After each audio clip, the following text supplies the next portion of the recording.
Assalamualaikum warahmatullahi wabarakatuh. Kembali lagi bersama saya Romanda Fitri Sintia, mahasiswi semester 2 Universitas Riau, Fakultas Keguruan dan Ilmu Pendidikan, Program Studi Pendidikan Bahasa dan Sastra Indonesia. Nah, pada video kali ini saya akan menyampaikan video pembelajaran tentang puisi. Baik, simak baik-baik ya videonya. Nah, untuk yang pertama kita harus tahu dulu nih, apa sih puisi itu? Nah, puisi sendiri merupakan satu bentuk karya sastra yang berisi ungkapan hati, pikiran, dan perasaan penyair yang dituangkan dengan memanfaatkan segala daya bahasa, kreativitas, dan imajinasi pengarang dengan rangkaian bahasa yang indah, serta mengandung irama dan juga makna. Nah, menurut Kamus Besar Bahasa Indonesia, puisi adalah ragam sastra yang bahasanya terikat oleh irama, matra, rima, serta penyusunan larik dan bait. Jadi, dapat kita simpulkan bahwa puisi adalah ungkapan pikiran dan perasaan penyair yang dituangkan dengan menggunakan bahasa yang indah serta mengandung makna yang mendalam. Oke, selanjutnya kita akan bahas ciri-ciri puisi. Yang pertama itu ada keindahan bahasa. Puisi menggunakan bahasa dengan gaya yang khas. Penggunaan kata-kata yang indah dan kreatif mampu membantu menciptakan gambaran yang kuat dan menarik bagi pembaca. Yang kedua itu ada ritme dan irama. Nah, puisi sendiri memiliki ritme dan irama yang khas. Pengulangan bunyi dan pola irama memberikan keselarasan dan kekuatan pada puisi dan menciptakan alur yang menggugah perasaan. Yang ketiga ada kekompakan dan efisiensi. Puisi sering menggunakan kata-kata yang padat dan efisien untuk mengungkapkan makna yang dalam.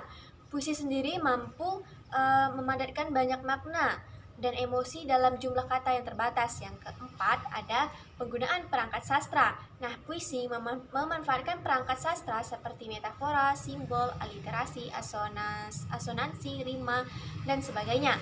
Penggunaan perangkat ini memberikan kekayaan pada puisi dan membantu menciptakan gambaran yang kuat. Selanjutnya, kita akan masuk ke jenis-jenis puisi. Nah, puisi sendiri dibagi dalam 3 jenis. Yang pertama itu ada puisi naratif. Puisi naratif mengungkapkan cerita atau penjelasan penyair. Puisi ini terbagi ke dalam beberapa macam, yaitu balada dan roman. Nah, balada adalah jenis puisi yang bercerita tentang orang-orang perkasa maupun tokoh pujaan. Contoh puisi balada ini pernah ditulis oleh W.S. Rendra yang berjudul Balada Orang-Orang Tercinta. Sementara itu, romansa adalah jenis puisi yang bercerita tentang kisah percintaan dan diselingi perkelahian atau pertualangan. Contohnya, puisi karya Sitor Situmorang yang berjudul Lagu Gadis Itali. Yang kedua, itu ada puisi lirik. Nah, puisi lirik sendiri berisi ungkapan yang tersusun dalam larik-larik atau baris. Puisi lirik terdiri dari 3 jenis. Yang pertama itu ada elegi, yang kedua ada ode, dan yang ketiga ada serenada. Nah, elegi adalah puisi yang mengungkapkan perasaan duka dari si penyairnya. Contohnya, elegi Jakarta 1 karya Asrul Sani. Selanjutnya, serenada adalah sajak percintaan yang dapat dinyanyikan. Nyanyian serenada ini tepat dinyanyikan pada waktu senja. Contohnya puisi Serenada Biru karya W.S. Rendra. Terakhir, ode merupakan jenis puisi yang berisi pujian yang ditujukan untuk seseorang, suatu hal maupun suatu keadaan. Contohnya puisi yang ditulis oleh Khairil Anwar yang berjudul Diponegoro. Nah, yang ketiga ada puisi deskriptif. Puisi deskriptif adalah puisi yang disampaikan oleh penulis untuk memberikan kesan terhadap keadaan, peristiwa, benda, atau suasana yang dipandang menarik kepada pembaca. Puisi yang termasuk ke dalam jenis-jenis puisi deskriptif misalnya satir dan puisi yang bersifat kritik sosial. Satir adalah puisi yang mengungkapkan perasaan tidak puas penyair terhadap suatu keadaan, tetapi dengan cara menyindir atau menyatakan hal yang sebaliknya. Contohnya puisi karya Kyai Haji Abdul Mustafa Bisri yang berjudul Negeriku. Sementara itu, puisi kritik sosial juga merupakan jenis puisi yang mengungkapkan ketidakpuasan penyair terhadap suatu keadaan, tetapi dengan cara membeberkan atau menyebarkan ketidakadilan yang terjadi. Contohnya, puisi yang berjudul Aku tulis pamflet ini karya W.S. Rendra. Nah, pembahasan terakhir kita pada materi kali ini yaitu unsur-unsur puisi. Nah, sebelum membuat puisi, kamu harus tahu dulu nih unsur pembangunnya. Ada dua unsur pembangun puisi. Yang pertama ada unsur fiksi dan yang kedua ada unsur batin. Nah, keduanya penting agar orang yang mendengar atau membaca puisi kamu memahami maksud yang hendak kamu sampaikan. Nah, kita akan bahas yang pertama yaitu unsur fisik puisi. Yang pertama itu ada diksi. Nah, diksi adalah pemilihan kata yang dapat menimbulkan imajinasi estetis. Penyair dalam membuat puisi harus selalu mempertimbangkan diksi agar memberikan kekuatan dan daya magis. Yang kedua ada imaji. Nah, pengimajian adalah susunan kata yang dapat menimbulkan khayalan dan imaji. Imaji yang terdapat pada puisi dapat menimbulkan khayalan pada pembaca, sehingga pembaca seolah merasa, melihat, dan mendengar sesuatu yang diungkapkan oleh penyair. Yang ketiga itu ada kata konkret. Nah, bertujuan untuk menimbulkan imajinasi pada pembaca.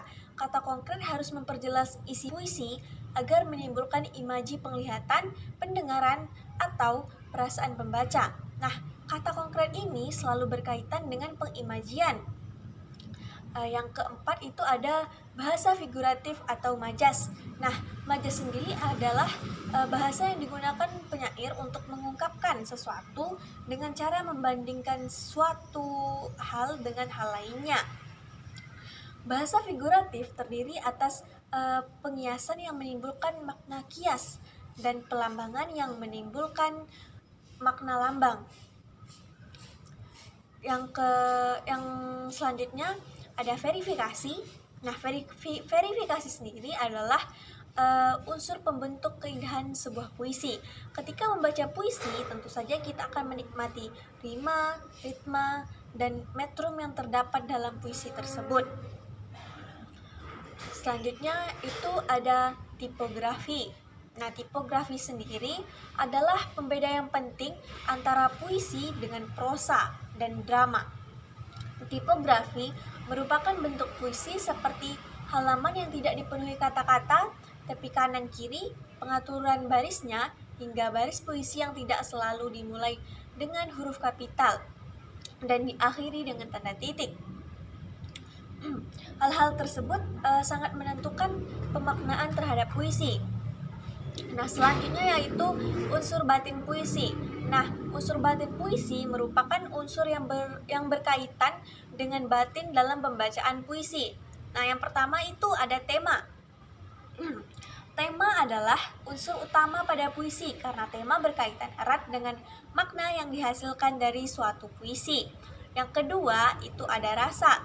Nah, rasa atau feeling pada puisi merupakan sikap penyair terhadap pokok permasalahan yang terdapat dalam puisinya. Yang ketiga itu ada nada. Nah, yang dimaksud nada atau suasana pada puisi adalah sikap penyair terhadap pembacanya. Yang keempat ada amanat. Nah, pada puisi amanat atau tujuan merupakan pesan yang terkandung di dalam sebuah puisi. Baik, sekian video pada hari ini. Sampai jumpa di video selanjutnya. Wassalamualaikum warahmatullahi wabarakatuh.